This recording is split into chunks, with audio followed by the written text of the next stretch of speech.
Fala, galera do Amilty! Hoje eu tô com alguém aqui que tem a missão de tornar usabilidade e design menos complicados e mais acessíveis. E essa é a missão da Karina Troncos, criadora do Nina Talks. Fala, Nina! E aí, como é que você tá? Fala, tô bem, e você? Bem-vinda, tá? Muito feliz de você estar aqui.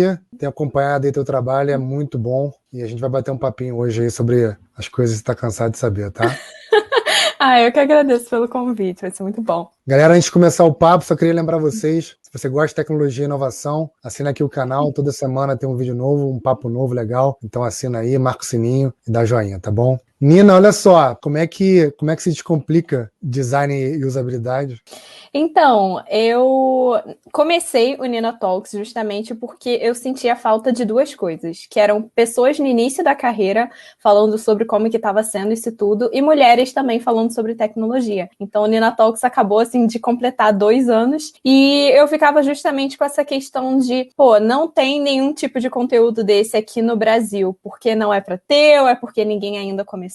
Então, eu acabei ficando com isso na cabeça, e eu falei, vou começar a documentar a minha jornada, mostrar como é que está sendo esse processo, tudo que eu estou estudando, os projetos que eu estou tocando no trabalho, e eu quero tornar isso algo acessível para as pessoas entenderem como é que é o dia a dia de trabalho, entender o que é a experiência do usuário, de como que isso está presente na vida de todo mundo. Então, muito mais do que simplesmente explicar um conceito, mostrar como que aquilo foi pensado, como que aquilo é aplicável. Então, o que eu gosto é justamente trazer essa visão de o que foi pensado por detrás, o que isso gera de impacto, e o que me deixa assim mais feliz é que eu estou atingindo várias pessoas, não só quem está querendo entrar na área, mas as pessoas que são curiosas, as pessoas que aplicam em contextos diferentes. Então, já recebi, assim, uma dentista que veio falar, eu agora começo a pensar muito mais na experiência de quem eu estou atendendo aqui por conta das suas dicas de experiência do usuário, porque o que a gente projeta para o digital é totalmente aplicável ali para o nosso dia a dia, né? Agora, olha só, você chegou e falou assim, no Brasil não tem nada assim. Você falou isso porque você tinha alguma coisa lá fora que você gostava ou porque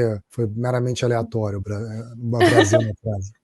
Então, é porque quando eu comecei a consumir mais conteúdo na internet, porque na verdade eu sou da área de computação, eu estou me formando em ciência da computação, e eu decidi que eu queria fazer essa migração para UX Design, que o meu primeiro estágio foi na Apple Developer Academy, que é um programa da Apple com universidades do Brasil, mas também tem na Itália e na Indonésia, mas aqui no Brasil tem 10 lugares diferentes. Então tem Rio de Janeiro, São Paulo, Recife, Brasília, Manaus, Porto Alegre, agora eu não lembro os outros. E você fez... Só para contextualizar, você tá com 23 anos hoje, né? Prestes a fazer 24. E você começou a fazer essa academia da Apple quando? Que ano foi no isso? terceiro período, isso foi 2016. Eu entrei lá em 2016 e fiquei 18, até 2017. Isso, exatamente. Eu era uma das mais novas ali da turma. Caramba.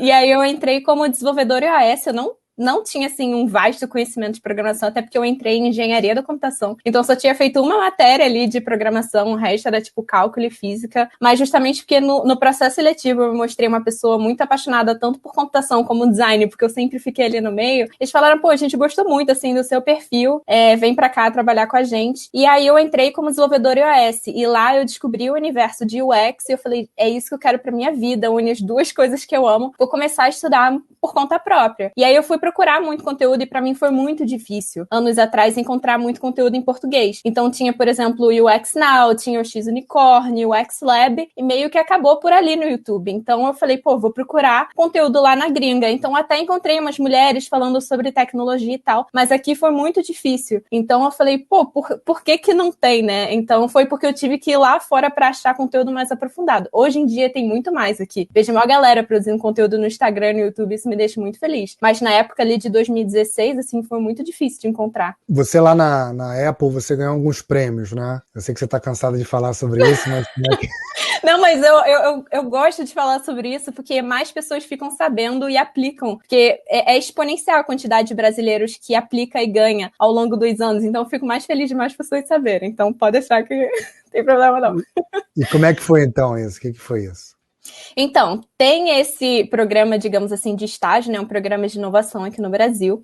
E foi através dele que eu fiquei sabendo que você pode aplicar para o scholarship. Porque acontece a WWDC, né? A Worldwide Developers Conference, todo ano, que é a conferência anual de desenvolvedores da Apple, e que eles fazem os grandes lançamentos de sistema operacional, frameworks, APIs, não é de lançamento de iPhone, mas é dessas novas ferramentas para os desenvolvedores. E aí tem a forma tradicional de você participar, que é você aplicar para você ser sorteado para poder comprar um ingresso para a conferência, que é em torno de $1.500. E a outra forma de você participar é através do scholarship, que é todo ano a Apple lança uma competição para estudantes do mundo inteiro, de ensino médio a doutorado, então a idade mínima de 13 anos, e realmente passa muita gente de 13, 15 anos de outros países, assim, e é muito louco. Você tem em torno de 10, 15 dias para desenvolver um aplicativo por conta própria. Então você tem que fazer toda a parte da programação e de design. E aí eu tive projetos meus escolhidos nos últimos 4 anos. E aí eu fui para a WWDC lá na Califórnia. E é isso. Animal, muito bom. Sozinha é sozinha, você não tem um par, não tem nada, você faz tudo. Você faz tudo. Tipo assim, nos últimos anos, né, a gente juntava a galera e todo mundo se ajudava. Cada um tocava o seu projeto, mas alguém tem algum problema, levanta a mão assim, tipo, pô, não tô conseguindo fazer essa animação, alguém pode me ajudar? Então, pelo menos ali no grupo, assim, da faculdade, eu faço a PUC do Rio, a gente se juntava e a galera se ajudava. Mas você submete através do seu nome. Então, se você fizer em dupla, só uma pessoa vai ganhar no final das contas, né? Perfeito. E, naturalmente, esses 4 anos que você ganhou foram 4 projetos diferentes, é isso? Sim, sim. Até nem é o aplicativo tradicional que a gente coloca na loja. O nome dele é Swift Playground. Nos últimos 4 anos, na verdade, nos últimos 5 anos, porque eles lançaram o último desafio tem umas 2 semanas. E é sempre um Swift Playground interativo de 3 minutos e você pode fazer sobre qualquer tema. Então ele tem a carinha, assim, digamos, de um livrinho, tem a parte de texto de um lado e outra parte, assim, visual. Então é algo, assim, mais educativo para você ensinar alguma coisa. Legal. Então o meu de 2017, no primeiro ano, eu fiz falando sobre corpo humano para crianças. Eu gosto muito de fazer algo voltado para o público infantil, que pelo menos assim, eu gosto muito de direcionar toda a comunicação, toda a animação, toda a ilustração. Eu sinto que eu consigo explorar muito esse lado de experiência que acaba sendo o meu ponto forte. Então, esse foi o meu de 2017. 2018, eu fiz sobre daltonismo e a importância da acessibilidade. E acho que o principal nisso tudo é a gente trabalhar o storytelling. Então, em vez de eu simplesmente falar daltonismo, o nome do meu era Color Vision. E aí eu começava falando do espectro visível, as cores, depois eu falava de como nós enxergamos, nós temos cones, bastonetes, e a pessoa vai mexendo, vai vendo ali como que as cores vão se fundindo, e aí no final eu boto assim, mas nem todo mundo enxerga da mesma forma. E aí eu fiz um simulador de daltonismo que a pessoa conseguia ver nos diferentes tipos de daltonismo como que eles enxergam o mundo. E aí eu fecho falando da importância de acessibilidade. Então a diferença de eu construir isso tudo do que simplesmente falar, então daltonismo é assim, assim, assado e tal, é uma outra parada. E você acaba tendo que aprender um pouquinho para fazer essas coisas, né? Ou nossa, eu estudo demais. Não, eu estudo muito, assim. Eu sinto que, como a gente tem em torno de 2 semanas, né, para desenvolver, eu sinto que no primeiro dia a galera já quer começar a codar loucamente. E eu separo os primeiros dias simplesmente para estudo, né? Qual vai ser o tema que eu vou fazer, o que eu vou trabalhar. Faço muita pesquisa, tento montar todo o storytelling, desenho todas as telas, então eu tô até aqui com o meu desse ano, dando spoilers. Eu vou, desenhando tudo. Apliquei. Mandei hoje. Estou ao vivo. Então aqui tem todas as minhas telas, tudo que eu vou fazendo. E preparo tudo, e aí só depois que aí eu começo a colocar realmente a mão no código e tal. Então eu tento pegar realmente, tipo, um projeto de desenvolvimento de produto que a gente está acostumado a fazer o nosso trabalho e tento encaixar nesses 15 dias, tipo... Incrível. Tento condensar ali e fazer de tudo. E aí, olha só, você falou aí da dentista, você consegue atribuir por que usabilidade ficou tão popular e tão em voga atualmente, Nina? Então, eu sinto assim, porque experiências sempre existiram, né, como um todo, o que realmente aconteceu é que começaram a surgir experiências digitais. E aí, eu sinto que as empresas, as marcas como um todo, perceberam que um grande diferencial eram aqueles produtos e aqueles serviços que tinham esse foco em experiência. Então, eu até faço esse exercício de vez em quando com as pessoas de, pensa numa marca que você gosta muito. Tipo, por que você acha que você gosta muito daquela marca? E a galera fala, realmente, assim, a experiência que eu tenho no digital é muito boa, porque hoje em dia ali, todas as marcas realmente, tanto no ambiente físico, elas também têm uma presença digital muito forte. Então, a parte do funcional, tá tudo, né, tudo funcionando certinho, sem dar erro e tal, passou a ser o básico. E realmente a forma de você se diferenciar é de você realmente entregar uma experiência diferenciada. Então, começaram a surgir aí realmente tipo, esse boom de vagas de experiência do usuário, de design de interface, e aí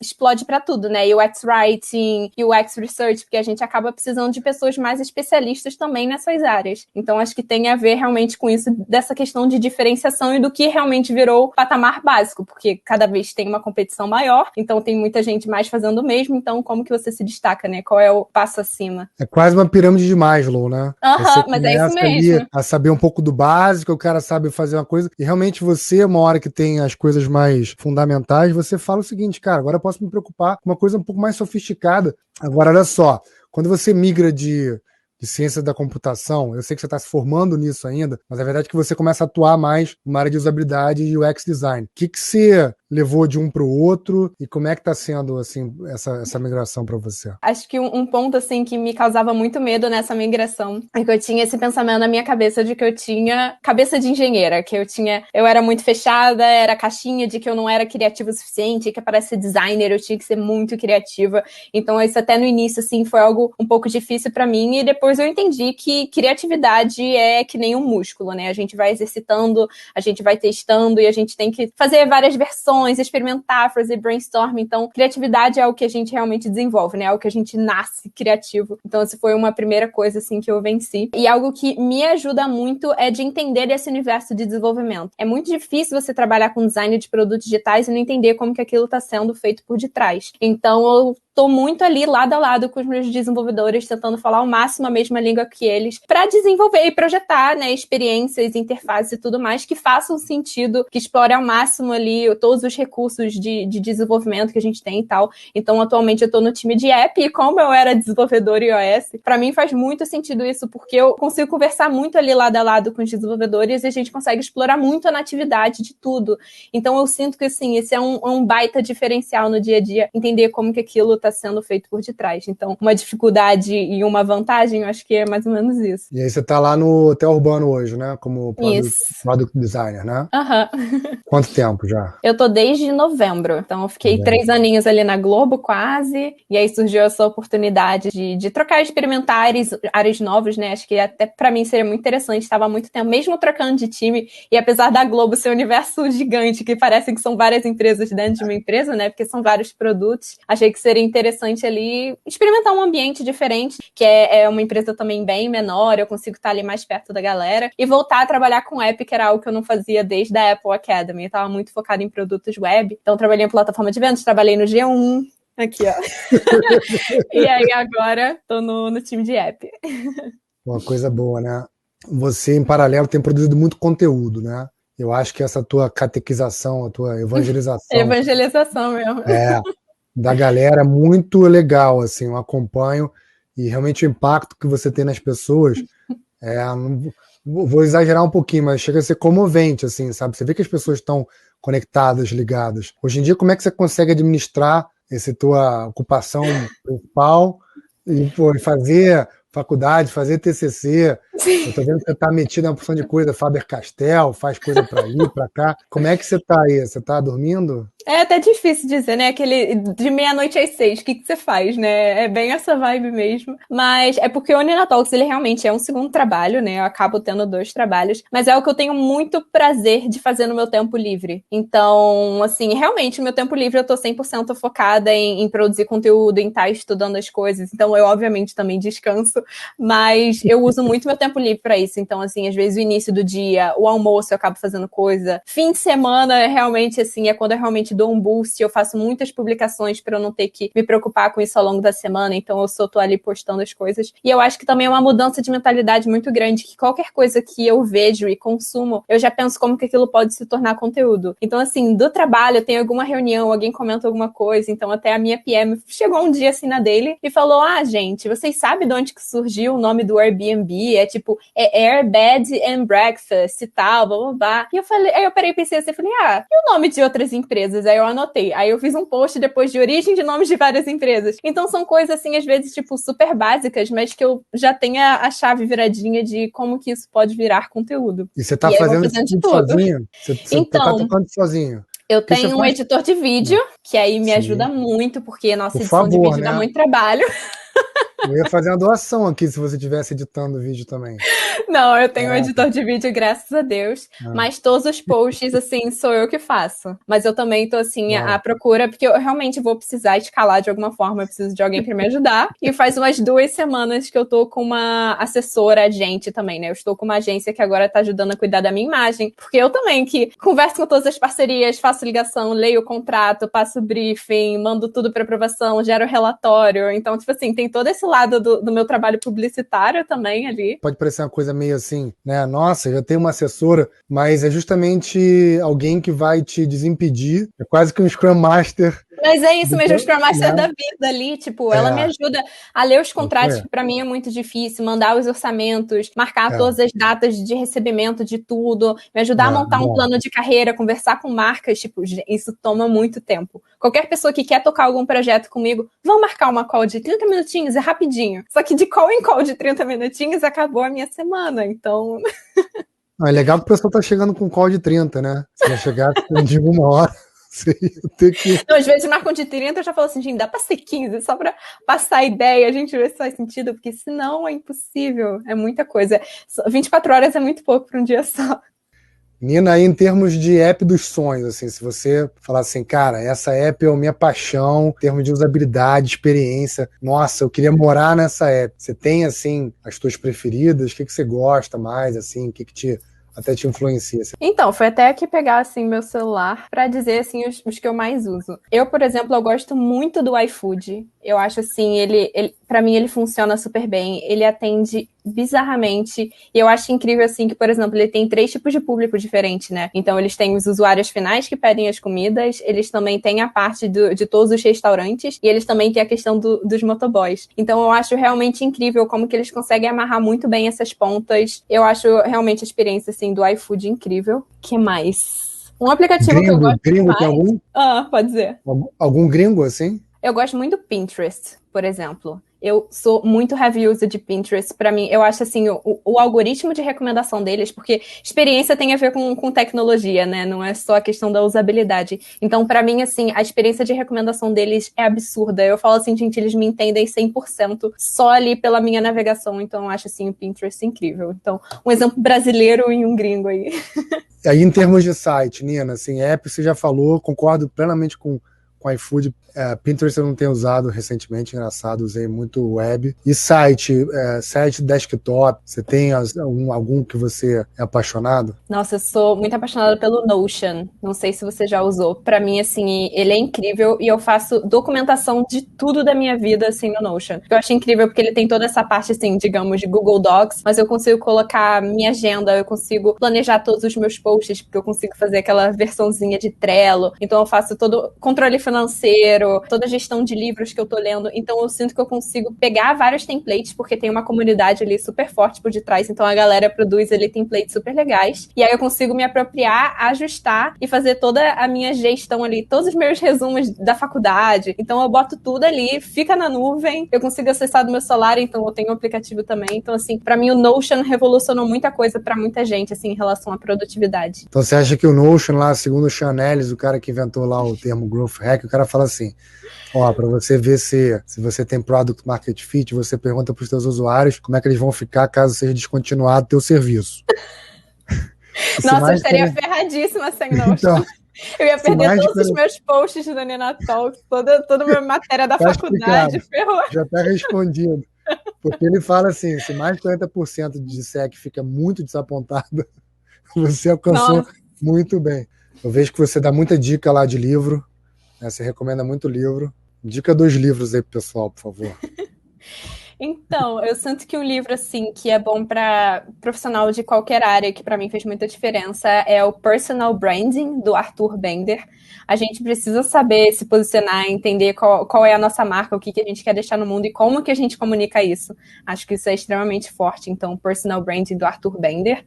E para quem quer começar em UX, eu acho muito legal Introdução e Boas Práticas de UX Design do Fabrício Teixeira. Fabrício Teixeira é o ícone do UX. Então, esse livro é muito, muito, muito bom. Eu até reli ele recentemente, porque eu tento muito treinar esse olhar de uma pessoa que está vendo UX pela primeira vez, quais são as dificuldades delas e tal, porque eu já estou muito imersa nesse universo e eu não posso, assim, acabar ficando cega em relação a isso, né? Eu tenho que entender as dúvidas da galera. E eu reli esse livro e falei, gente, esse livro realmente é muito bom, então eu voltei até a reforçar ele, sabe? Nina, vem cá. Queria te agradecer muito e queria te pedir ou te deixar à vontade para deixar uma mensagem aí. Sei que vai ter muita gente vendo, então fica à vontade.